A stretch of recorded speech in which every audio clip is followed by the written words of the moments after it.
Okay, so welcome again. Welcome everybody. Welcome all our online viewers, our live viewers. So tonight, give you a little bit of a, just a warning. It will be a little bit morbid maybe in the beginning a little bit, but we're gonna end in a very uplifting note. Just for whoever is not, hasn't heard. So my grandfather unfortunately passed away this past Shabbat from the coronavirus.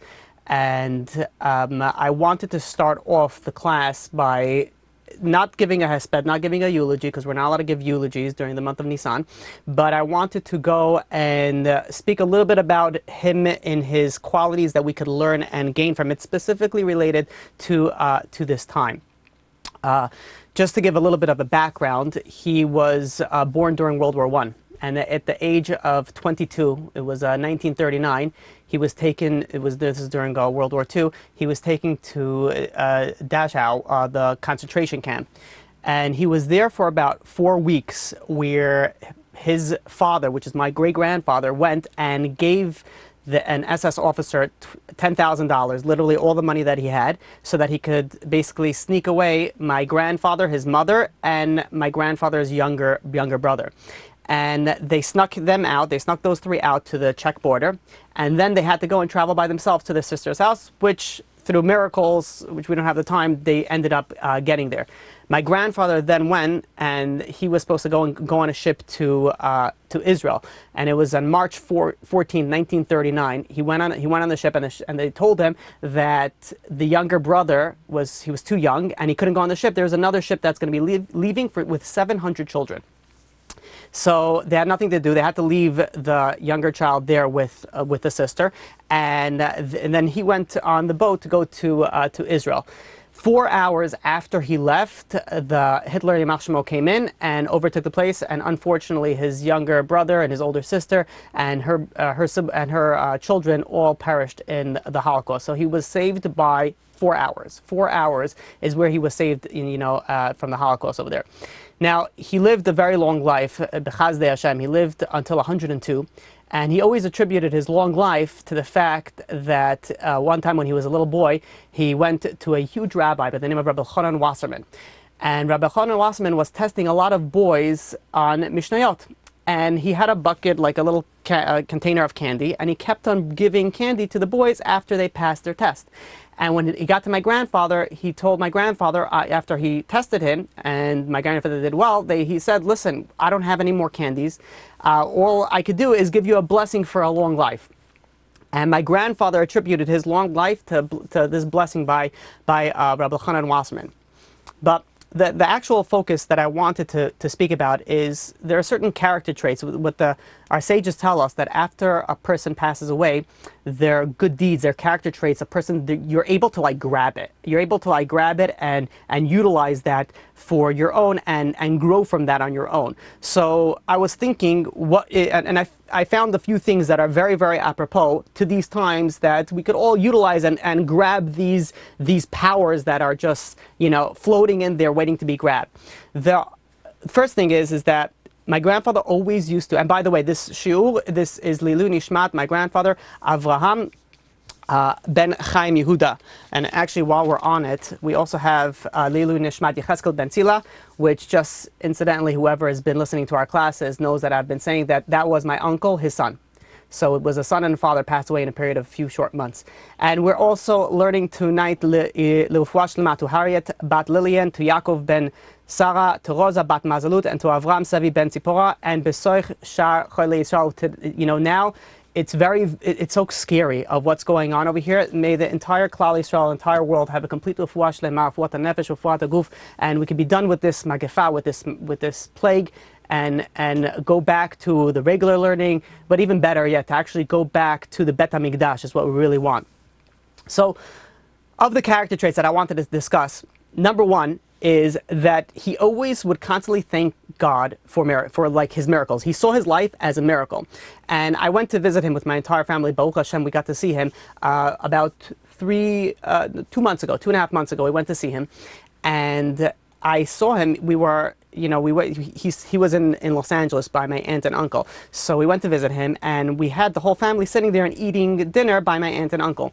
And I constantly heard him under his tongue, like say he was from Israel. He spoke many languages, but he always conversed in Hebrew. And he constantly saying under his breath, "Zeh hamatana sheli, zeh hamatana sheli," which literally means, the translation means, "This is my present. This is my present." He saw his life as a constant present. Like no matter, and again, he didn't have the easiest life. Anybody that went through the Holocaust didn't have an easy life. No, and to say that this is a present, and not only that, the second thing that I want to actually bring out that we could utilize and during this time is that he never complained about anything. Yeah, you never hear him complain. And not only that, it was like a thing that he didn't complain. Like he would say, like, Hashem, God, I don't complain to you. Don't send the Malach HaMavet, don't send the angel of death to me. Maybe that's why he lived so long. Maybe that you could also attribute to 102 years that he would never ever complain, no matter what he did. And like he had, besides the Holocaust, the life wasn't as easy for him. Finally, when he escaped the Holocaust, there was there was no kosher food, and he had to go and he lived for who knows how long on bread, sardines, and honey. Then finally he got married. He had 4 children. And during the fifth, when my grandmother was giving birth during the 5th child, she passed away with the child. So he went through that, and then it was just on and on and on and on. And he never, like, there's one thing that's so interesting is that no matter what life threw at him, he kept on going. He kept on going. So these are the three aspects that I really want to focus today, where I feel like, when you're dealing with somebody from a previous generation, somebody that lived during the time of the Chaim, this is somebody that got a bracha from a B'chana Wasserman. You're talking about from a different generation, how they lived their life. And it's interesting because when you look at people that went through the Holocaust, went through terrible, terrible sufferings, how did they have that power? The power to just keep on going, the power to not stop, and to have somebody go through so much and never complain. Never a complaint. That's mind-boggling. And not only that, he always took everything with a smile, with a joke. I don't know, maybe I get, my twisted sense of humor from him could be, when he would come back, let's say from a hospital. He was an older man, so he's, had a few frequent visits in the hospital. He would make a joke out of it. He's like, oh, I just went to check to make sure that everyone's working, and now I'm back here, so everything's okay. He wouldn't want people to worry. It's a different generation of what we're dealing with, and when we're going through the hardships of what we're going through right now, I feel like these character traits are so important. They're so important to help us get through what we're going. So number one, to always realize that God is giving us miracles. To realize that you should say under your breath, Zeh hamatana sheli, this is my present. God is constantly giving us presents. And we have to go and appreciate that. Number two is never complain. No matter what life throws against you, never complain. And we'll soon see why and how. And number three, that no matter what it is, we always have to keep on going. There's no giving up in life. There's no giving up. As long as you have breath, you got to keep on going. Now, a few weeks ago, when the whole coronavirus, started, and started in, affecting us, I guess, the people in America, the hardships was what we were like, I was thinking, I'm like, okay, now the kids are going to be home, and we're going to have to entertain the kids. We're going to have to teach the kids. We're going to have to prepare for Pesach at the same time. We're going to have to go shopping. And then it was like, okay, that's a lot, but, okay, fine, we'll get through it. And then the minyanim stopped. We can't go to synagogues anymore. And then one thing after another, getting worse and worse. And then till finally I got the biggest blow, which was this past Motzei Shabbat, after Shabbat, where I found out that my grandfather passed away from the coronavirus. And to tell you, also, just to give you understanding of what people are going through right now. I give you everybody a bracha that nobody should go through this. And we don't need any more deaths. We got the point, God. But let me tell you what the people that did experience this and what they're going through. On Friday, my grandfather was not feeling well, so he went to the hospital.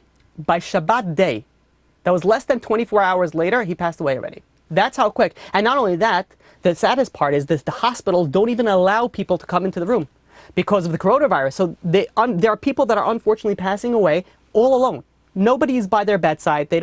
We got Baruch Hashem, people to go and say we do. We had Baruch Hashem that we were able to get certain things done. But this is what people are going through. And what's the difficult part over here is that the normal way to deal with loss is there's a funeral, there's eulogies, there's shiva, there's things that are put in place to go and help the people that are suffering the losses go through it. Now you don't get any of that. There's none of that. The situation is so crazy. And I'll tell you what was going on. This is in Los Angeles. And Los Angeles is Baruch Hashem, is not as bad as it is in New York. In Los Angeles, they said on Sunday, the Chevra Kadisha told my aunt that there are 16 bodies waiting for tahara, waiting for purification. 16 bodies in one day just waiting for purification. It's mind-boggling. And not only that, how did he have to go and get buried? With a minyan, just a minyan, and very quickly. And we were lucky that we were able to get that. So I was thinking, and I was like, you know, this Pesach is going to be extremely, extremely difficult for me. I was thinking for myself. I started off, I'm like, why is it going to be difficult for me? Because my grandfather, he wasn't just, and just so everyone understands, this is my only grandparent that I've ever had. I've never met any other grandparent. This is the only grandparent that I met. All of the other ones, unfortunately, passed away before I was born. So this grandfather, besides being my only grandparent, he also lived with us ever since I was born. He spent half a year in my house and half a year in my aunt and uncle in California. So this is someone that I grew up with all the time around. And the reason why Pesach is such a difficult holiday is because Pesach was the holiday that he was he was by my house. That was the holiday that he was by us, and he ran the entire Seder. So like Pesach, all the you know, everything that I know about Pesach of tradition, it's all from him. It's all nonstop. And this is the first holiday that I have to go without him. And I was like, wow, this is going to be very, very difficult for me. And then I realized that I have to work during the time before Pesach. I have to work very hard to be able to go and have true Simchat Yom Tov. You have to have, you know, there's an obligation we're going to soon speak about, to having the Simcha on Yom Tov. So how am I going to, it's something that I need to work on. It's not something that just comes. Sometimes you have to go and work on it. But then I was thinking, I'm like, you know, so many people are going through hardships right now. It's not just me and what I'm going through. Not only, and I shouldn't even say so many, every single person right now is going through something. It could be just being cooped up in your own home. That's still a hardship. It could be nervous about getting sick. It could be nervous about dying. It could be nervous about losing family members. And then it could be nervous about, you know, like the stress about like dealing with the loss of family members. It could be, you know, how much we're getting about the you know, people's financial situations are crumbling. And not only that, on top of all that, you have to entertain and teach your kids at the same time. And then you have the Shalom Bayit in the house. And then you have people that are making Pesach for the first time. There are people that are going to be alone for this Pesach. There are people that always went to programs, to hotels, to whatnot, and now they're going to be, by themselves at home, and they've never done it before. And that's very difficult. So with all this coming to Pesach, I decided that what I need to speak about what I feel I need to speak about is Simchat Yom Tov, the ability to go during these difficult times to have happiness during the holiday of upcoming of Pesach. Now, the obligation to be happy during a holiday is a biblical commandment. It's based off a pasuk in Devarim, chapter 16, verse 14. It says, "V'samachta bechagecha," that you have to be happy during your holidays. And the Tshuva Chagadalia goes and brings down that in order to fulfill this mitzvah, you could do whatever it is to bring you happiness. The Gemara in Pesachim, page 109a, goes and says that a person is obligated to make his children and the members of his household happy on Yom Tov. So it can either be with meat, it could be with wine, it could be with clothing, whatever it is, a person has to go and work on themselves and even purchase things that would make them happy this coming Yom Tov. And boy, do we need it this Yom Tov more than anything else. To tell you how important this is, I want to share with you a Kav HaYashar. This Kav HaYashar, and I do recommend everybody who's able to look it up. It's in the 90th chapter in Kav HaYashar, and how important it is to say the Haggadah with joy. And he quotes the Zohar in Parshat Vayikra. And he says that one must rejoice on the night of Pesach. Why? Because there is rejoicing on high as well as down below. And therefore, he continues, that one must recite the songs and praises of the night in joy, besimcha.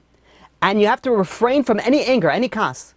And you have to also, he goes on and says, you have to make sure when you recite the Haggadah not to rush through it. Now people are going to be home, they're going to be, you have to be careful. This is very, very important. And you can't, says the Kav HaYashar, which is bringing down the Zohar, it says you cannot view this as a burden, chas v'shalom. He says it's a mitzvah from the Torah. It's a mitzvah, it's a biblical commandment for each and every single Jew to recall the miracles, key word over here, miracles that God created for our forefathers and for us. And then the Kav HaYashar goes, based off the Zohar, and says in the merit of this, HaKadosh Baruch Hu, the Holy One, blesses He, will spread His wings over us and continually to save us in every place and every road, and will continue performing miracles and wonders on our behalf. Look at the power of what you have when you're saying the Seder with the Haggadah with joy. And then he goes and he says something very scary.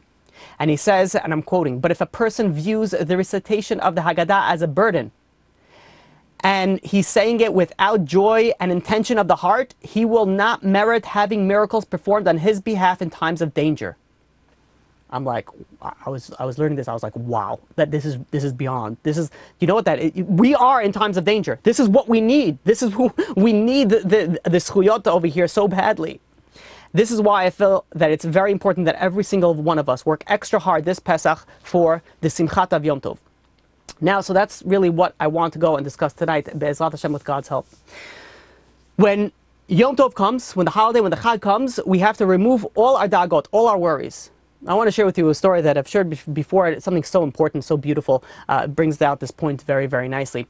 There was once a psychology professor that he comes in one day and he's holding a glass of water. And he goes to the class and he says to the class, "How heavy is this glass of water?" So they're all looking and they're looking how heavy, it's 8 ounces and this, and they're saying in ounces, and then they're changing a couple of pounds, and they're all shooting out different measures of weight. And then the professor goes and he goes and he says, "The absolute weight of this doesn't matter. What matters is how long am I going to hold this? So if I hold this like this for a minute or two, it's very light." Because what was the question? The question is, how heavy is this cup? How heavy is this cup? So if I hold it for a minute or two, it's light. If I hold it for an hour, my arm probably will start aching, maybe, I'll get some cramps. But if I hold it for a day straight, then I'll feel completely numb and I'll be completely paralyzed. And this is what the professor goes on and says. It says, your stresses and your worries, your da'agot, your troubles that you're going on, if you think about them, and it's okay to think about them for a little bit, nothing will happen. You get a little aches, a little pain here and there, nothing is going to happen. But if you're constantly thinking about them all day long, constantly thinking about your situations, and constantly thinking about your troubles and your issues, then you will be paralyzed. Just like the cup, if you hold it all day long, you'll paralyze your arm. If you think about all your problems all day long, you'll paralyze yourself. You'll paralyze your spirit. So it is incumbent upon us that when we come to Yom Tov, when we're coming to the holiday of Pesach, we take our cup of troubles and we're putting it down. And we're saying, God, we'll pick it up after Yom Tov. We can pick it up afterwards. Reb Simcha Banim of Peshischa goes and quotes a pasuk in Yeshayahu, in Isaiah, chapter 55, verse 12. And he goes and he says, Ki b'simchat tetzu, says the pasuk. What it literally means is that with happiness, you will go out. So how does Reb Simcha Banim of Peshischa goes and answers this? And he goes and he says, with happiness, with the effect of happiness, and then tetzu, you could go out of any of your troubles. Any of your troubles, because the power of simcha is so powerful, it could take you out of any of your problems. Now, it's very interesting when you look at the holiday of Pesach. The holiday of Pesach is the holiday of Emunah. And in fact, Pesach is known as the Rosh Hashanah of Emunah. It's known as the Rosh Hashanah, the New Year of Emunah. We know that it is on the account of our Emunah in God that we were redeemed from Egypt. And it's also on the account of Emunah on God that we will be redeemed in the times of Mashiach. And not only that, the Gemara Sotah tells us that the merit of the righteous woman of the Jewish people, that's where they were redeemed. What did they do? They had tremendous amount of emunah. How did they have tremendous amount of emunah? They continued having children, even though they knew the risks, even though they had pure emunah in God. And because of that, we had the merit to go and be saved. And so too in the future Galut, which we're dealing with right now. We're in the ikvas of the Mashiach. We're in the footsteps of Mashiach. We're right here. This is going to be in merit of the woman. And even furthermore, you have matzah. The matzah that we eat on Pesach, the Zohar describes it as michla de mehemnusa. It means food of emunah. It's food of emunah. And the essence of, and if you take all aspects of Pesach, is actually emunah. You look at the essence of the mitzvah of Pesach, one of the main mitzvot is what? It's something called a mitzvah called Sipur Yitziat Mitzrayim. We have an obligation to go and speak about the exodus of Egypt. And what our sages tell us? The kol hamarbel esaper, whoever goes and that increases, they continuously speak, then what? Harei ze meshubach. They are considered more praiseworthy. Why? If you think about it, when you do a mitzvah, once you finish the mitzvah, you finished it, and that's it. The mitzvah ends. Why is it that the mitzvah of Sipur Yetzias Mitzrayim, it's something that the more that you do, the more that it's meshubach? So the Slonim Rebbe goes and explains that because the holiday over here, what we're dealing with of the holiday of Pesach is Emunah, this means that this is imbuing the hearts in each and every Jew of Emunah throughout the entire year. And no matter who the person is, that's why the Haggadah says, Afilu kulanu chachamim, even if we're all chachamim, kulanu nevonim, we're even the greatest sages, then it's still a mitzvah to go and speak about Yetzias Mitzrayim. Why? Because everybody needs a boost in Emunah. And this gets obtained from Pesach. This gets obtained from Pesach. Now, when we look at what is Emunah, there's Nisivot Shalom goes and explains like this. There's three aspects, and that's how he plugs it in to the holiday of Pesach. He says, number one is that there's a belief in the creator of the world. Number two, Hashgacha Pratit. This is divine providence, meaning that there's an effort that God does and makes himself to go into every detail in our life. And number three is that the Jewish nation, Klal Yisrael, there's a unique divine role and mission for the Jewish people. Now let's see how it all plugs into Pesach. You have number one, that God is creator of the world. This is by all the miracles that God did on Yetziat Mitzrayim. We see that God is the creator. The fact that Hashgacha Pratit, there's divine providence, this is the Esel Makot, the 10 plagues. You see how everything was Midah Keneged Midah. Everything was Midah Keneged Midah. And I'll be honest with you, the real type of class that I wanted to give tonight was the continuation on my the series that we spoke about, 10 Makot. That's what I wanted to speak about, but because of what I went through, I was like, you know what, we all need this. And I had to switch gears, and this is where I feel that we need to go and speak about the emunah and the simcha that we have to have on Pesach. That was number two. Number three is the Yetziat Mitzrayim. What did it lead to? It led to the Matan Torah, the revelation of the Torah, the giving of the Torah to the Jewish nation. This is the Jewish nation's unique role and mission. So we see over here, the Pesach, is essence, is emunah. Our happiness, we spoke about this for the past few weeks continuously, is the essence of happiness is emunah. And we see over here, this is where everything is getting plugged in. But this is where the essence is, but it's not enough that you just go into Pesach and you get the emunah. You have to go, and we have to go, each and every single one of us, and prepare for it. I want to share with you what the Ben Ish Chai says. When the Jewish people were in Egypt, they worked very, very hard for the Egyptians. But the Egyptians were the Mitzrayim were very stingy. Even when they fed them matzot. And what is matzot? Matzot doesn't digest quickly. You can't eat it in large quantities. And it will be very difficult for the digestive system. So the Egyptians want to go and get the Jewish people also through the digestive. They were trying to just get us from all angles. But what did the Jews do? The Jews went and they ate matzot even in their own homes. So when they ate even in their own homes, it had a different effect on them. Now, why would they do that? Why would they go, if they're already eating it during the day, why would they go and eat matzot also in their own homes? So the Ben Ish Chai goes and gives a story and said there was once a rich man, and this man was very, very stingy. And if it happened to be that a guest would come to his table, this rich man, and he was embarrassed by it, but he couldn't help himself, he would prevent the guest from eating too much. He was so stingy even with his food. So one time, a guest gets to his table, and he goes to his table, and the guest sees that this owner, the stingy owner, is cutting up the bread, and he's giving all the entire family members big pieces of bread. For him, he gives them a very, very small olive size kazait, a very small piece of bread. And he goes and he finishes the bread, and then he's waiting for more, but the host is not giving him. So this guest was a poor person. He was very, very smart. He saw what was going on. So he goes over to his host and he tells him some sort of crazy miracle through nature that was going on. And the host was like, what? This is really what you're telling me? This is really what's going on? Oh, come on, there's no way. So the poor guest says, oh, you don't believe me? He goes and he stands up, he snatches up, from one of the people in the home, a big slice of bread, and he says, I'm willing to swear on this piece of bread that what I'm saying is true. And all of a sudden, the host sees him holding the piece of bread. He's like, no, come on. You don't need to go and make an oath over here. Sit down, relax, put the bread. So he sits down, but he takes the bread and he puts it next to him. And now he starts eating it. And the host is like, can you believe this? Look at this. He's going. So he goes, and the next meal comes in. And the next meal comes in, it's rice and meat. And he tells the servant that's giving out the dishes, he says, give the under the breath, give the guest tiny piece of meat and a tremendous amount of rice. So he goes, and everybody in the entire table gets large portions of meat, small portions of rice, large portions of meat, and then this guy gets small meat and a tremendous portion of rice. So the host now is like thinking, you know what, this guy is a little trickster. He goes over to his guest and he says, listen, we have a rule over here. We know that our sages say that you're not supposed to talk while you eat, so we're all here eating in silence. He didn't want this guy to get some sort of other trick to go, and he would be able to go and grab something, who knows what else he's going to take from the table. So the guest goes and says, yeah, not a problem. I agree with you, of course, but saying the words of Torah, the sages said that you're supposed to speak during the table. So of course, the words of Torah, we're able to speak. So the host is thinking, he says, words of Torah, they're not going to affect me. They're not going to hurt me. Of course, words of Torah, you could say.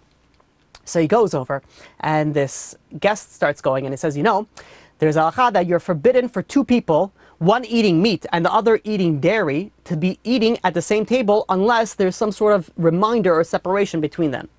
But then he goes and he says, but what about a Jew and a non-Jew? A Jew and a non-Jew, even if they're eating the same type of dish, but one is kosher and one is not kosher, then even if you have a separation for them, it's not going to suffice. Why? So he goes and he says, because a non-Jew, what could a non-Jew do? A non-Jew could go, and now this is where the guest gets up, and he grabs the host's plate, and he grabs his plate, and he says, watch what a non-Jew could do. A non-Jew could go, and he grabs both of the plates, and he swaps them. And he saw how quickly I did that?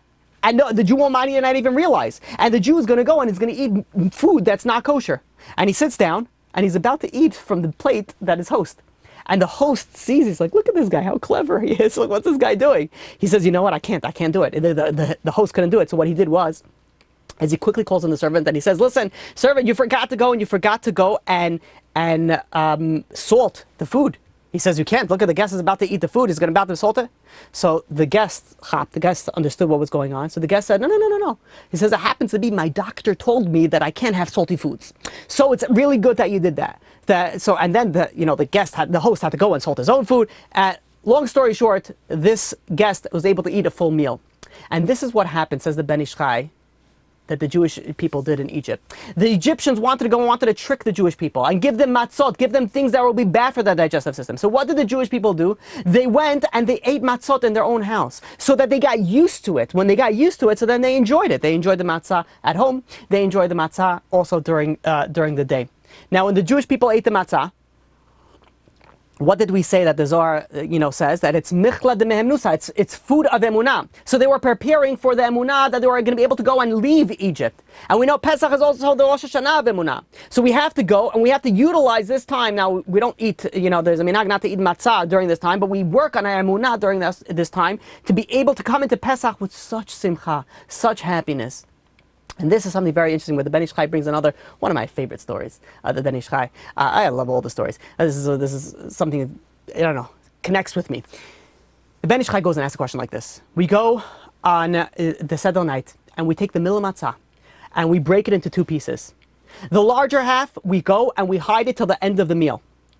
And the question is, why do we do that? Why do we go and take the larger, we break the matzah, the middle matzah, we break it and we hide it and we wait till the end of the meal. And it's also regarding with the kids and stealing. We're not going to get into that. But Ben Ish Chai goes and explains with a mashal, a story, as follows.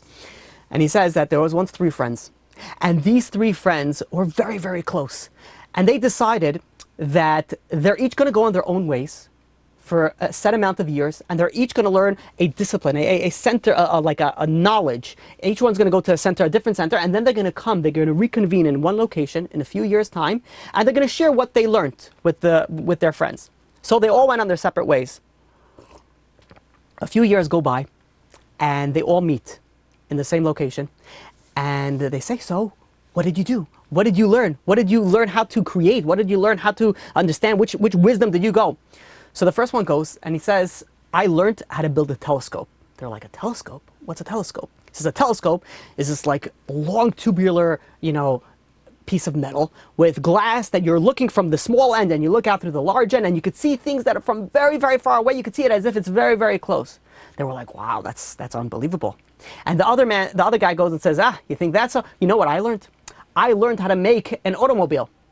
So they're like, an automobile? What's an automobile? It says an automobile is something that has 4 wheels, and it uses, gasoline, and it uses mechanical engineering, and uses all these different types of advanced technology that you're able to travel very, very long distance in very short periods of time.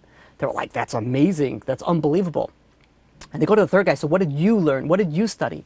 And the third guy goes and says, I went to study medicine, and I learned how to make a medicine that heals all problems. All problems. They're like, wow, that's really impressive. So they go and say, listen, we're sitting over here. Let's see, let's see, utilize our talents. They go, and the guy with the telescope says, you know what? Let's see what's going on. He takes out this big telescope and he points it to the kingdom, to the king's castle. And they go in and they're zooming in until they go to they see one of the bedrooms. Everybody is surrounded. One person that's laying on the bed. And they're like, oh no, what's going on? And as they're looking, they see that it's the princess. And they notice by the faces around that the princess is very sick. And it looks as if she's about to pass away. The king and the queen are crying over there. The doctors are shaking their head. No, they don't know what to do. So the 3 friends are like, well, maybe we could do something. And they were like, yeah, the guy with the car, with the automobile says, listen, I brought my car over here. Jump into my car. We could zoom over there and get over there. Maybe we can help them. So all 3 of them jump in the car. They race over there. Within a few minutes, they get there. And they jump in and they go and they ask the guard and says, is everything okay? What's going on? We saw that there's some sort of commotion with the princess. And the guard was like, down. He's like, yeah, the princess, unfortunately, she was diagnosed with a very, very severe illness and it doesn't look good. The doctors gave up hope. And, so the guy with the medicine says, you know what? I'm a doctor. I have a special type of medicine. Maybe I could heal. So the officer said, hold on one second. He ran, he tells the king. The king says, what are you waiting? Bring the doctor in here. And all 3 of the friends rush in. And the doctor goes, looks at the patient, looks at the princess. And he says, you know what? I think this will help. He goes and he makes his concoction and he gives her this medicine. And slowly she gets out of her malady and she comes fully healed. The king was so thankful. He's like, this is my only daughter. He says, each 3 of you, I know you guys all work together, you're going to be immensely rewarded. One of you are going to be married to my daughter. You're going to be the prince. You're going to be the next king. The other 2 of you will be high ministers. But who is going to be what? You guys decide by yourselves. So they go and they're talking amongst themselves. Who's going to be the king? Really, it should be me. Says the guy with the telescope. Because if I wouldn't have seen him, I wouldn't have been able to see we wouldn't have known where to go. And then the guy with the car says, wait a minute. He says, you could have seen them, but without my car, we wouldn't have been able to get there. And the guy with the medicine says, with your telescope and with your car, it wouldn't have helped that we would have gotten there because it has to be with my medicine. So the king sees that they're arguing and no one can come to a conclusion. So he goes and he says, you know what? Let's ask my daughter what she thinks. So they call on the daughter, and the daughter is very grateful. And she says, you know what? You're right. All 3 of you are right.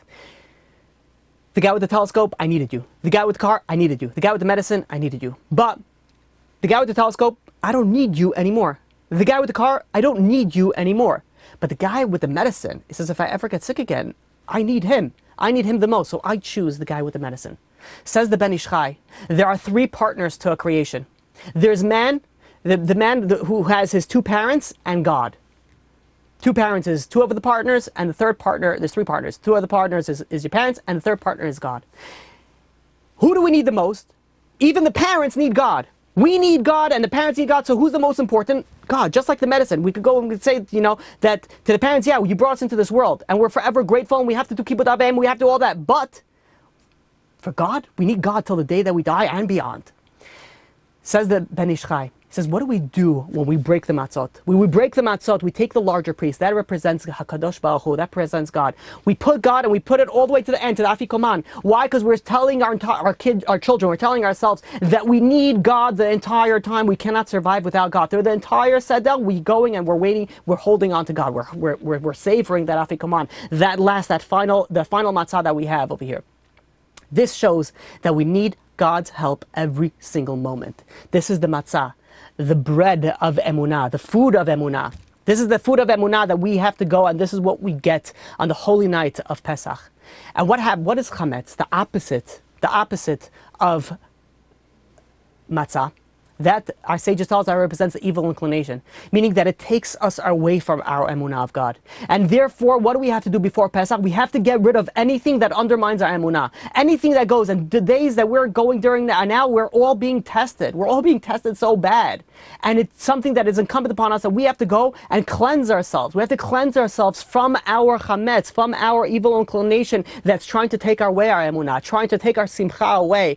The Satan is going and saying, let's see how happy they're going to be this Yom Tov. When they're in the hotel, the 5-star hotel, they're happy, but let's see how happy they are right now. We have to work on ourselves and show God, no, we're going to be happy. We're going to work on ourselves. We're going to be even more happier somehow this year. Now, to tell you something that's very interesting that I came across, the Makkah of Devil, the plague of pestilence, it says something very interesting in the Haggadah. It says, Biyad Chazakah, with a strong hand, Zuha Devel. This is the Makkah, this is the plague of Devel, of pestilence. Now, I saw in the Haggadah, Baruch Shamar, from Rabbi Baruch Epstein, he goes and says, why is this particular plague, the plague of pestilence, singled out as the hand of God? All the other ones are finger of God, but over here it's talking about a hand of God. So the simple answer is this is the 5th plague. And since it's a 5th plague, so it's like every plague is like a finger of God, this is a hand of God. That's a simple answer. But then he goes and says, but the pasuk in Devarim doesn't just say a hand. It says biyad chazakah. It says a mighty hand. How is this plague then worse than all the other plagues? And the answer is that pestilence, devel, this plague, this literally plague, is the worst of all the plagues. Why? Because there was no escaping it. When pestilence strike, anybody can become its victim. And he proves this, Rabbi Baruch Epstein goes and proves this from the 2nd book of Shmuel, in the 24th chapter. King David was getting punished for an unauthorized census of the Jewish people. So the prophet comes over to King David and he gives him a choice of 3 types of punishment. Look at that. King David was on a level that he was able to choose his punishment. What was the 3 types of punishment? Number 1 was 7 years of famine. Number 2, 3 months under attack. Or number 3, 3 days of pestilence. You could see the severity, by the way, by the time frame. What did King David choose? He chooses pestilence. Why? So David reasoned like this. King David reasoned like this. David HaMelech. He says that if he would choose a famine, then people would say, why? This is because that he was wealthy. So he would choose the famine because he would be able to avoid starvation. So he says, no, I'm not going to choose that. If he chooses the attack on his nation, then he's thinking, okay, but he has his soldiers that will protect him. He will be protected. He says, I can't choose that. He says, only pestilence, only deva, only this plague, this affected everybody, including the king. And since it was a punishment for his wrongdoing, he went out of his way to choose a punishment for something that he would not be immune. And we see over here that pestilence over here, why was it considered one of the worst plagues? Because there was no escaping it. Whether you're rich, you're poor, you don't escape it. What we're dealing with right now is like pestilence. This is a plague. Is a plague. The coronavirus is a plague. And we see over here, no one's escaping it. I mean, we hope and we wish for entire Klal Yisrael to just be, finish with it and escape with it. But when you look at it, no one's escaping it. It's affecting everybody. It's affecting our greatest and our we only have greatest. It's affecting everybody. So how are we going to go and overcome it? And I found something I want to share with you where I think a little bit of a chidush where we could go and maybe we could use this power to go and overcome it. When the Jewish people were crossing the Yam Suf, when they were going, the Egyptian army came over to them, and they were chasing them from one side, and the Jewish people were blocked, and behind them was the ocean, was the sea, and what was going on? The Jews were stuck. The Egyptians were coming attacking them. The sea was on one side. So what did Moshe Rabbeinu do? Moshe Rabbeinu went and he started praying. He started praying as a Jew is supposed to do whenever someone's stuck. That's what you do. You pray. And he started praying, and Moshe Rabbeinu was praying. And what did Hashem respond to him? Hashem responded to him in Shemot chapter 14, verse 15. It says, Vayomer Hashem el Moshe, and Hashem said to Moshe, Ma titzak elai. Why are you screaming at me? Daber al bnei Yisrael vayisau. Speak to the Jewish people and let them go to the ocean. Let them go. Says the Chaim HaKadosh. He says, what's going on over here? He says, you know what's going on? He says, the Satan was opposing the impending miracle that was happening for the Jewish nation. We all know that the sea split and the Jewish people walked through. And the Satan says, why should the Jewish people do it? Why should the Jewish people be able to deserve this miracle? The Jewish people worshipped idols the same way that the Egyptian people worshipped idols. So because of that, the Jewish people, they were subject to the attribute of justice, the midat hadin of God. And we have a tradition that God's respective attributes, whether it's midat hadin or midat ha'achamim, whether it's judgment or mercy, can be strengthened or weakened in accordance to our deeds, or what we do perform or what we do not perform. So what did God tell Moshe? God told Moshe Rabbeinu, he says, speak to the Jewish people. Go and perform an act of faith such as entering the sea. And when you enter the sea, then I could activate my attribute of mercy. Because you will give a merit that will give the attribute of mercy to overcome, and then I'll be able to do this miracle for you. Following such a demonstration of faith, Nachshon ben Aminadab went, and he was able to go through, and because of that, Moshe Rabbeinu was able to raise his staff, and all of a sudden he saw the miracle of the sea split.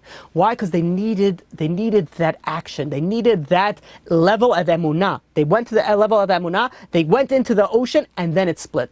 Maybe we could say a little bit of a chidush over here. We could say something similar, that we have to also demonstrate emunah in HaKadosh Baruch Hu. That we're going into this seder with happiness, and we're going to go and we're going to give this our mindset the emunah that we will be okay. You know what? And again, we don't know that who's going to be okay and who's not, and we have to obviously go and do our ishtadlut, and we have to obviously do everything that we're required to do, including introspection. But we're going into the Seder with happiness, and maybe, just maybe, with the merit, with the schut of working on ourselves and going into the Seder with happiness, maybe this will give us the merit to be saved and finish with this plague, with this makkah already. Now, Rabbi Dessler goes and explains something very beautiful. He goes and he quotes the Avos de Rab Nassan, and he says a mitzvah, a good deed that is done with a little bit of hardship, is worth 100 times more than a mitzvah that's done easily. So he goes and explains like this, that when somebody comes and he's doing a mitzvah, and he has just a little bit of tzara, a little bit of suffering while he's doing this mitzvah is now multiplied 100 times. Now what happens if he has 2 levels of tzara, 2 small things of tzara? What happens? Then he gets paid that one mitzvah as if he did 10,000 times. It's 100 times 100. Each one is 100. That's just a small one. So when a person, and we're all going through sufferings during our time, during our days, we're all going through sufferings. If we are able to go and continue to do the mitzvot with joy and happiness, every mitzvah that we do, grows dramatically with every single type of suffering that we're going through. So could you imagine there's so many mitzvot when you go on to, on the Seder night. I once heard a calculation. You talk about not just biblical. We're talking about biblical and rabbinical. You talk about you can have 64 or something mitzvot on one night. Unbelievable amount of mitzvot. Can you imagine the difficulties that the Jewish nation is going to be coming into the Pesach night? Without any family. Who knows, with one sick, with someone pass away, with who knows how many things. And we're coming here with all this, and we're going to be able to overcome it and have simcha and joy on Seder night. You know what that's worth? Maybe this is the schut that we need before Mashiach comes. God is saying, you know what? He's throwing us all these things just to give us all that extra merit that we need to bring Mashiach. During the 6-day war, Mir Yeshiva was where were they in the shelter they were in the basement of where was the cafeteria. And after the war, they noticed that 3 huge bombs landed on the roof of the building, but they didn't explode. So when the Rosh Yeshiva, when the head of the yeshiva, Rabbi Chaim went, and he heard about this, he tells the boys, he tells the people in the yeshiva, he says, you should know, the miracle, it's a crazy miracle, 3 bombs landed on the yeshiva, none of them exploded. He goes and he says, you know where this miracle was from? It wasn't from your merit. He told the boys, it's not because of you. He says, you want to know why we were saved? There was an aguna. Aguna is a woman whose husband refused to give her a divorce. And she lived next door to the yeshiva. And when the bombs were falling, she also ran to this bomb shelter with the yeshiva, to be saved. And the Rosh Yeshiva, the head of the yeshiva goes, Rabbi Chaim Shmulevitz, he said he heard her speaking to God. And this broken-hearted woman goes and this is what and I'm going to quote for you what she said. She says, Rabbano Shel Olam, Master of the world, this is the woman saying, the woman who her husband left her and refused to give her a get, a bill of divorce. She goes and says, Rabbano Shel Olam, Master of the world, I have every single right to complain about what my husband did to me. And he should be held accountable for every ounce of torment that he put me through. But she goes on and she says, I am prepared to forgive him for hurting me, so that you will forgive all our sins and allow us to remain safe and survive this war. That was her prayer that the rabbi heard this woman say while bombs were falling on top of the yeshiva. These words, said the rabbi, is what saved our yeshiva. Because sometimes we go through difficult times. And some people we could get complaints against God. But if we can go and muster the strength to accept these challenges and channel our emotions towards either heartfelt prayer, this prayer could bring the salvation that we desperately need. And this is what the Tana Devei Eliyahu says, something amazing. HaKadosh Baruch Hu told Moshe Rabbeinu, he says that, something crazy over here, that even if someone does not pray, even if someone does not learn Torah, even if someone does not prefer good deeds, he will have his livelihood, his parnasah doubled if he accepts God's will in all situations. And he believes that God is always doing the best thing for him. Do we understand the power of emunah? There's a story with the Vilna Gaon's daughter, that she passed away a day before her chuppah. And that night, his mother came into him and in a dream, the Vilna Gaon's mother, and she told him, my son, if you would know what you accomplished when you gladly accepted this tremendous tragedy, he had to bury his daughter. He says, you would have danced at her funeral with greater joy than you could have danced at her wedding. Now, obviously, he didn't do that. He didn't dance at the funeral. But the power of accepting what God does is so powerful. And right now, we have that opportunity to accept what God does. We're stuck at home. We can tell God we accept it. Unfortunately, we lost a loved one. We have no choice. We tell God we accept it. We go, and unfortunately, whatever troubles that someone's going through, we're telling God, God, I know that you know what's best for me. And this is what's best for me right now, and I accept it, and I love you. We don't know the power that holds. Rav Yaakov Naiman, he passed away in 1983. It was Rosh Yeshiva of Yeshivat Or Yisrael in Petach Tikva. He lost both parents when he was 14 years old. He was all alone in the world, but he loved learning Torah.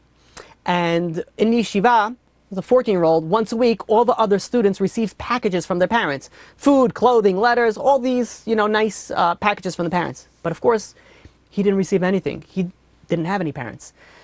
Once, instead of feeling sorry for himself, he turns over to God. And he says, you are the Avi Tomim. You are the father of the orphans. He says, you are my father. He says, I can forgive the fact that I don't get any packages. But please, instead of packages, help me with my learning. Let me be successful in Torah. The rabbi later recalled that God answered his prayers right away. Because from that point on, his level of learning was in an entirely different plane. We have so much power that we could utilize it. And we also have to know something that's very important coming to these days, that whatever the test that you get, as difficult as it is, God only gives you a test that you could pass. And listen to this story from the Rebbe Mikotsk. It was after Shachrit on Shabbat. The town of Kotsk over here, there was somebody, came running into the synagogue. And he said, there is a certain store that was burning down. And that person was praying in the shul. And he's saying, Shmuel's store is burning down. Shmuel's store is burning down. And when Shmuel heard that his store is burning down, this is his parnasah, his entire fortune, everything was at stake, he fainted. He just passed out. His friends revived him. And the second he came through, he's like, wait a minute, my store? And he fainted again. And they revived him, and he kept on coming back, and he kept on fainting again. He kept on coming back, and kept on fainting again. The Kotzker Rebbe saw this. He walked over to Shmuel, and he whispered to his ear, he says, it's a mistake, it's not your store. He says, oh, it's not my store. The rabbi said, it's not my store, it's not my store. He goes, and he's calm, and he gets up. On Motzei Shabbat, they all went to investigate which store burned down. And they saw that it wasn't his store. It was a different store. They were like, wow, the rabbi has Ruach HaKodesh, the rabbi's miraculous powers. So the rabbi says, no, I didn't perform any miracle. He says, I don't have Ruach HaKodesh. That's what he says. He says, I simply saw that Shmuel could not handle the situation. And I realized that his store couldn't have burned down. Why? Because God doesn't give a person a test he can't handle. Shmuel couldn't handle it. So what that must be? That it didn't happen. It's not true. It didn't happen. That's the level, that's the power of what we realize. When we get tested by things that we can pass, that we can overcome. And this is something very beautiful, that when God tested Avraham Avinu, Ba'akedat Yitzchak, the crazy, crazy test of sacrificing your son. You know what it says over there? It says that God did not directly command to Avraham to sacrifice his son. Why not? Why not? Because he realized that if he would say that, he would not be able to go and overcome his test. Now what happened was, is that he went And he did it, that God even put this in like steps. And how did he do it in steps? He goes over to Avraham and he says, Kach na es bincha. Take your son. Step 1. And then he says, which son? Es ichitcha, your only son. Step 2. Wow, I have, 2 sons. I don't have only one. So Asher ahavta, the one that you love. That's step 3. And then he says, well, es Yitzchak. He says it in 4 steps. Rav Chaim Shmulevitz says, why did God ease Avraham to this test? Because otherwise, Avraham says Rabbi Chaim Shmulevitz would not have been able to pass it. God needed to give him a 4-step introduction to ease Avraham to this test, because that he would be able to handle. But without that, he would not be able to handle. Says Rav Lugasi, and this is brought down, if I'm not mistaken, in Rav David Asher's book in Living Emunah. He asks this question, and he says, why didn't God go a little bit further and say, God, I love you. God should tell Avraham, I love you. And go do this, it's for your good. You know why he didn't go in step? He only did 4 steps, not 5 steps? Because the 4 steps was enough to allow Avraham to pass the test. God knows exactly what we can handle. He knows exactly what we can't handle. And he gives us only what we can handle. That means that every single test that we have in our life, and even the test that we have now, our upbringing, our situations, everything, our marital, everything that happens in our life, we have the ability to overcome it. We have the ability to pass this test. Rabbeinu Bachya goes and says that not only do we have the ability to overcome these tests, but we also agreed to these tests. Listen to something amazing, something fascinating. He says that before a person comes into this world, God shows that person what type of life that person will lead. And God informs us every single affair, every single thing that happens in our life, how many years we'll live, how we would die, how much panasah we would have, who we would marry, who would this, how comfortable or needy, how dependent or independent, every single little detail, it's already told to us beforehand. And we agree and we give full consent on all the tests that we have in our lives. So we can never say, oh God, why did you do this to me? We signed off on this. As hard as it may seem, we signed off on this before we came down to this world. We saw it, we wanted it, and we accepted it. This is how we came into this world.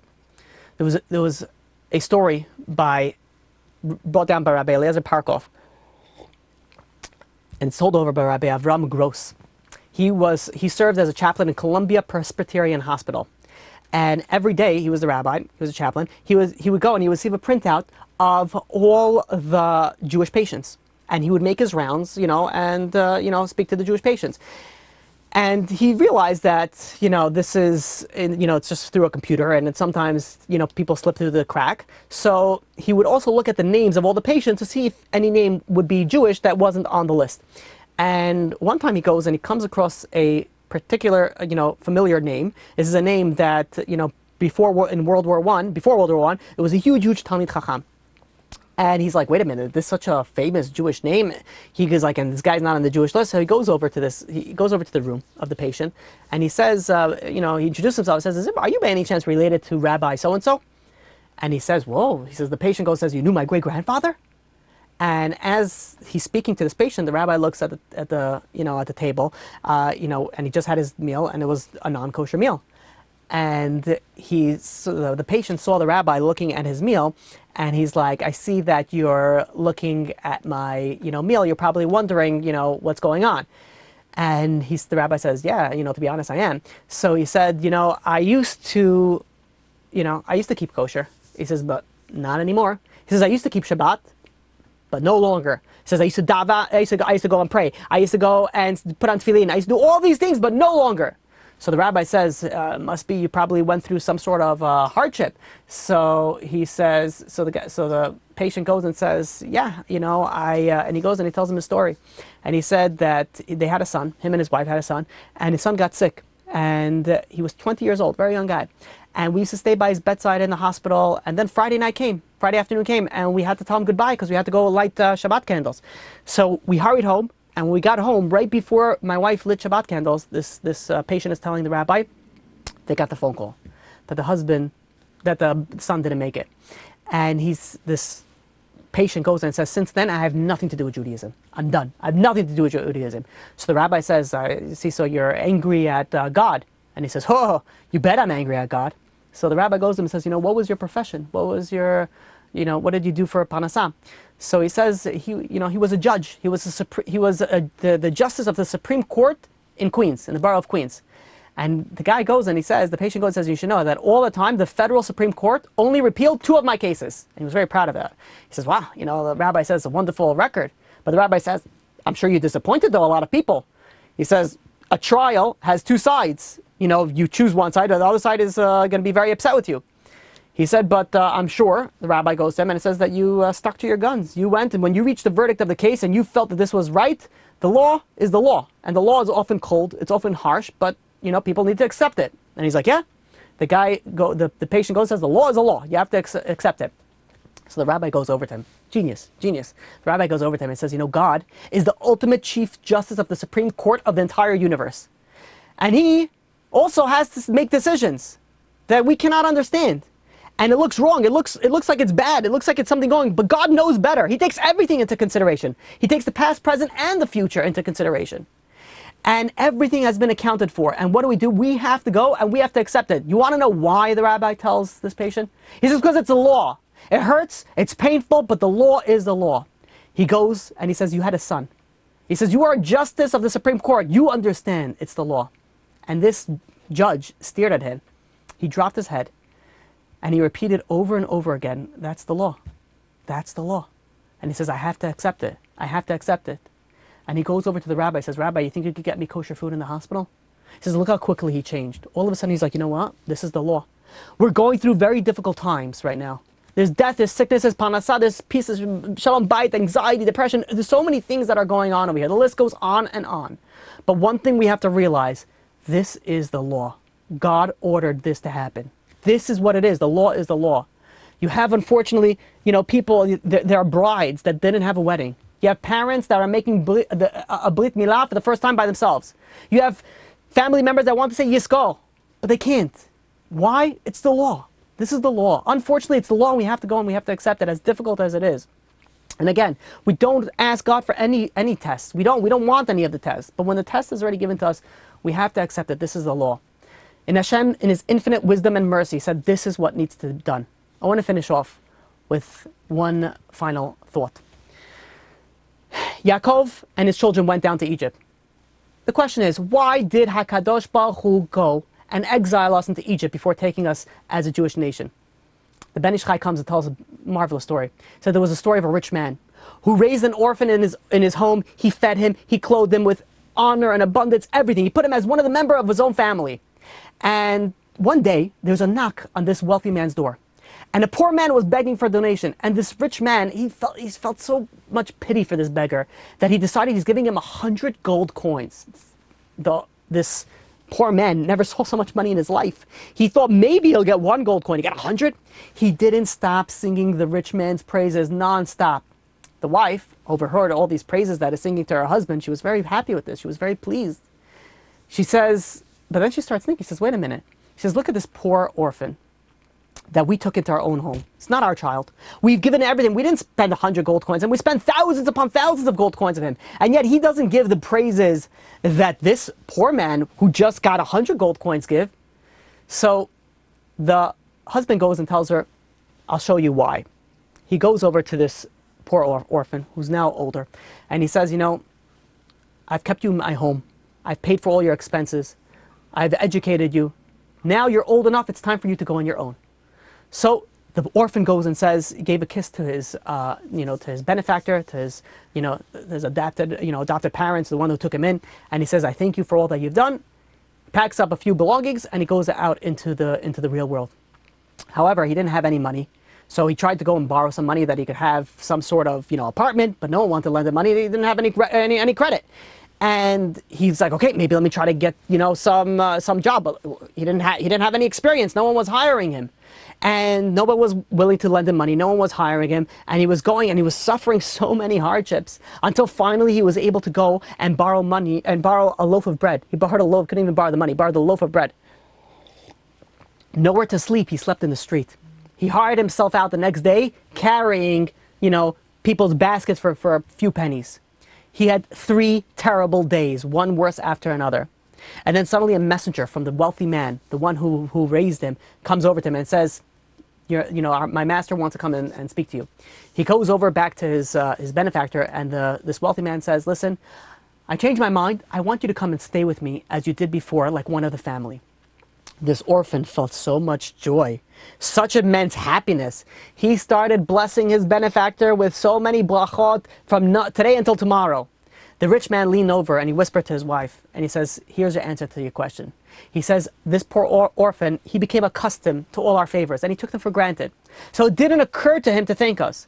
Only after he was sent out of the house, he felt the pangs of hunger. He slept on the ground. He went through the troubling, the suffering, and the tribulations that he went through. Then he saw how very clearly how much good was on him beforehand. Says the Ben Ish Chai, now we can understand what happened to what HaKadosh Baruch Hu did. HaKadosh Baruch Hu went and he brought the Jewish people from Israel to the land of exile. They brought them instead of putting them to Eretz Canaan, they went and they brought them to Egypt. Why? That they should never, if things were always great, then we would never realize that things could be different. And if we never realized that things could be different, we would have never thanked God for the abundance of goodness. And says the Ben Ish Chai, as a result of us not thanking God for the abundance of goodness, then chas v'shalom, God forbid, the Satan, the evil inclination, the Satan would be able to go and intervene and provoke divine anger because the Jewish people are not saying thank you, are not being grateful. So what did God do? One of the many reasons. God exiled the Jewish people out of Egypt. And we suffered with mortar, bricks, and hard labor, tremendous amount of suffering that we had. And what happened? Then we were rescued. All of a sudden we were rescued. We got out of Egypt. At once the Jewish people got so many blessings. They saw so many blessings. What happened? They didn't stop thanking God for the goodness. They didn't stop thanking it. We see people that went through the Holocaust. How they appreciate life because they saw the other side. We're looking at now at difficult times. We have to appreciate what we had and also what we have. And never stop thanking God. We have to learn how to speak like my grandfather Zichrono Livracha spoke. Zeh matana sheli. This is a present. Everything that we get from God is a present. And what do we say for a present? Thank you, God. We go and we're thankful for everything that God has done for us. We have to be thankful that we have synagogues. Baruch Hashem we have, and we'll go back into it. We have to be thankful that we had the ability to socialize, to have shiurim, not only live. We were able to have the shiurim live with people in the same room. We have to realize how many things that we have to be thankful for. We have to be thankful for the people that we had and unfortunately passed away. And I say, thank you, God, for giving me the ability to know my grandfather for so long. Thank you for the ability that we're all healthy, that everybody else who's still here is all healthy. There's so many things that we have to be thankful for. This is what we're coming on Pesach. We're coming on Pesach and we're saying to God, we're saying all the miracles that He did. My grandfather nonstop, he realized that his entire life is a miracle. He was saved nonstop from the Holocaust, saved throughout the entire, no matter how much troubles he went through his life, he realized that everything was a miracle. So too we have to go and we have to realize that our life is a miracle. We're living in a miracle. Even though it's a difficult time, we're still, everything's a miracle. The fact that even though the people that do have the coronavirus and are getting healthier, what a blessing, they have to make to God. This is something that your body is fighting off things that other people weren't able to fight. Or people that passed away from it. There's so many things that we have to be thankful for. There's so many things that we have to be grateful for. We're coming to Pesach, and this is my message to every single one of you, including me. This is really for me. Is that we're coming to Pesach, we really have to go and work on ourselves, that this is going to be a time that we're coming in here and we're going to be happy. We're going to be happy this Seder night. We're going to be happy. Coming this next week, we're going to come, we have a level of simcha. And how are we going to do that? By working on our emunah, working on our bitachon, working and realizing that everything that God does for the best. We have to go and realize that God has calculated every single pro and con of our life, and He gave us this test, and if He gave it to us, we could pass it because He gave it to us. And we have to realize, and we have to overcome the atzvut, the depression, the sadness, and come out of this so happy, such a tremendous simcha, that we will have a Pesach like we've never had before. And one of the reasons is because it's going to be B'ezrat Hashem with the Korban Pesach in Yerushalayim b'mehera b'yameinu. We'll open up for any questions. Okay. Opened up for any questions. No, I didn't unmute. Okay, it's unmute.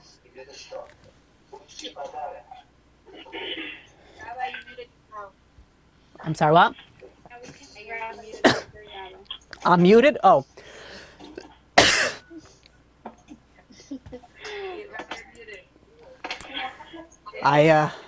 I muted all you guys and muted myself. Okay. Is there any question? Is there any questions or no questions? Oh, here we go. I see over here. I'm sorry. We have here a question. Okay. Let me mute everybody. There's a question that came in, and then I'll unmute everybody else for the next one if there is. Mute all. Okay. A question for the end. I understand the concept and importance of being happy and thankful to Hashem, but I feel like that's easier for me to say. I'm Baruch Hashem home with my family, and we're not sick, but there's tons of people sick and dying. Can we be fully happy knowing that others are in pain? It doesn't make sense to say I'm accepting Hashem's will, but that other people are suffering. So this is an excellent, excellent question. So the answer is first of all, you don't say, it's when we're accepting our situation, we're accepting our situation. We don't tell other people, hey, I accept your situation for you. We can't say that. We don't know. We're not in their shoes. In fact, for other people, we have to do whatever it is that we can to go and get them out of the situation to whatever it is that we can. Whether it's phone calls, whether it's something. And I want to share with you something that I heard, something fascinating. I heard from a shiur that I was listening to, and I don't remember who said it, so I apologize. But the thing was like this. The Gemara in the Darim goes and says that when you go and you visit a sick person, you take 1/60th of his sickness. And the question is, really? Why? If you're doing a mitzvah, you're getting punished by taking 1/60th of his sickness? So I heard this beautiful answer. Beautiful. It says when you visit a sick person, what happens? That person gives you a little bit of the sickness, but what does that do? Now all of a sudden your body is producing antibodies for that sickness. So, but you're visiting that sick person. Think about it as like getting a vaccine.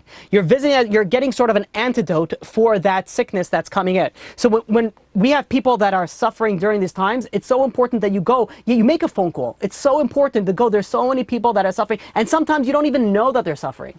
But it's important to go. You call them up and you say, listen, how's everything? How are you doing? And you're going and you're going and you're sharing in that person's hardship. So when we're accepting it for ourselves. And we're accepting it. This is what God did.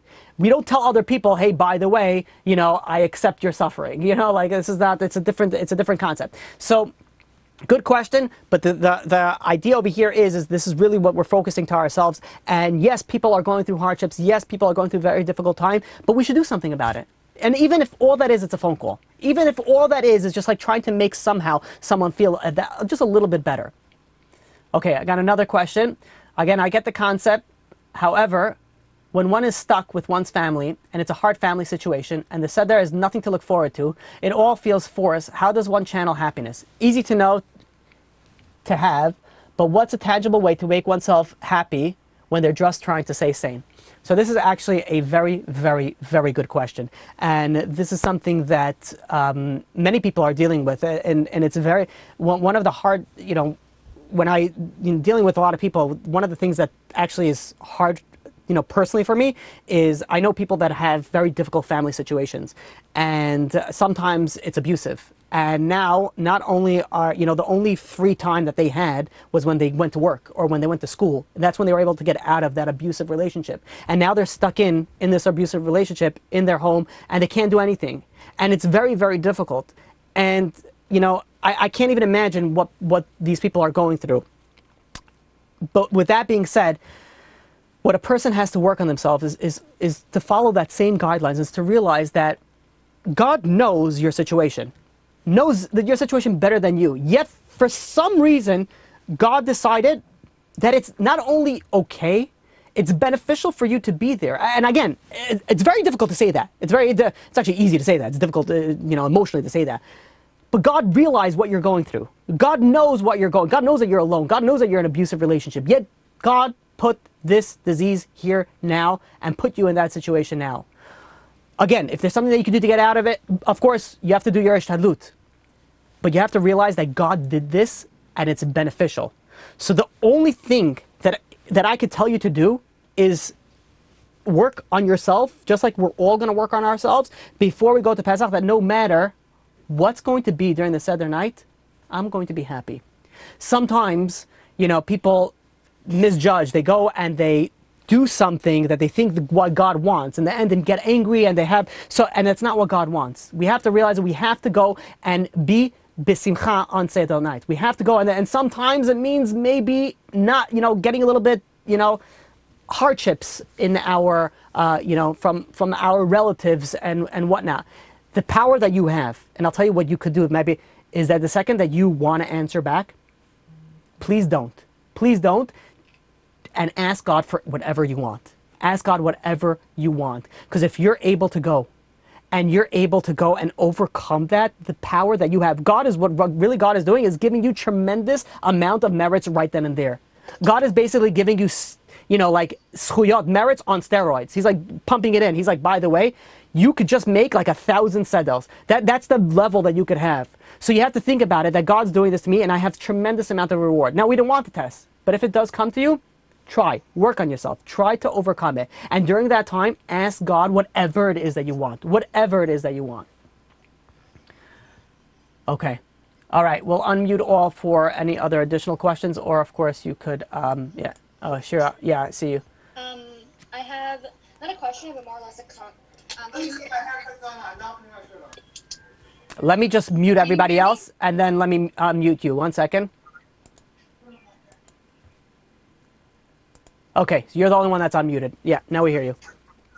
What I was basically saying in response to the questions about whether or not, how can you change yourself? How can you make yourself happy, or whatever it is?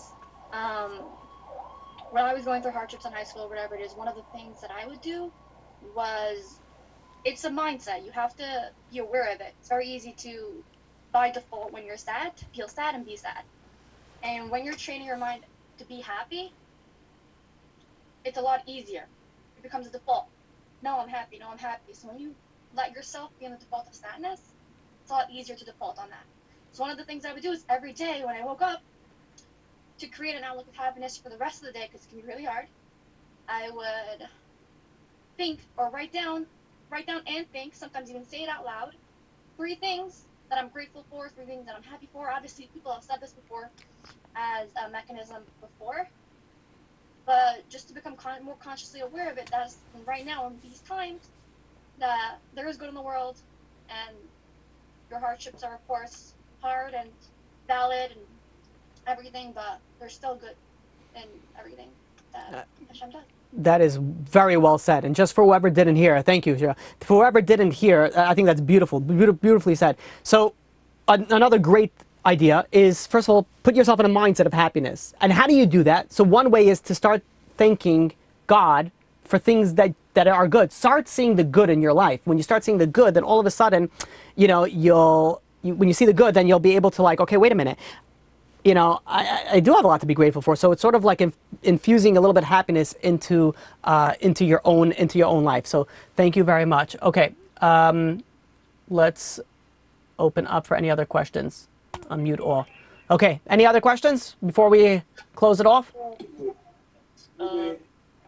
Does your grandfather have like any charities or anything I could donate No. to? Yeah, I appreciate that. No, there's no charity set up, but if you want, it would be very appreciative. You can donate to TorahAnytime.com. Or another great organization, dailygiving.org.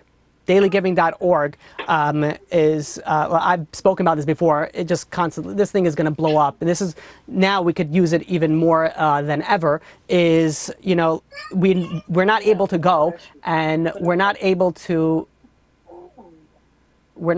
go and go into the synagogue. In the synagogue, there's charities that you're able to give in. People give a few cents, $1 a day, whatever it is. Here in this organization, dailygiving.org, you're able to go. You give $1 a day, and every day they give $1 of your dollar to different organization. Now there's about 1,200, over 1,200 people doing this already. So that means that organization, every different day, another organization is getting $1,200 because you're all combining it. So if anybody wants to do that, if you want to do the merit of my grandfather, I'm forever grateful. But if not, you could give to Daily Giving, give to Torah Anytime. Tremendous amount of organizations. Any charity is beneficial to any deceased and to any also for Afuash Namat Tzedakah Tatzil Mavet. Okay. Any other questions before we close off? No. Okay. Chazak u'Baruch.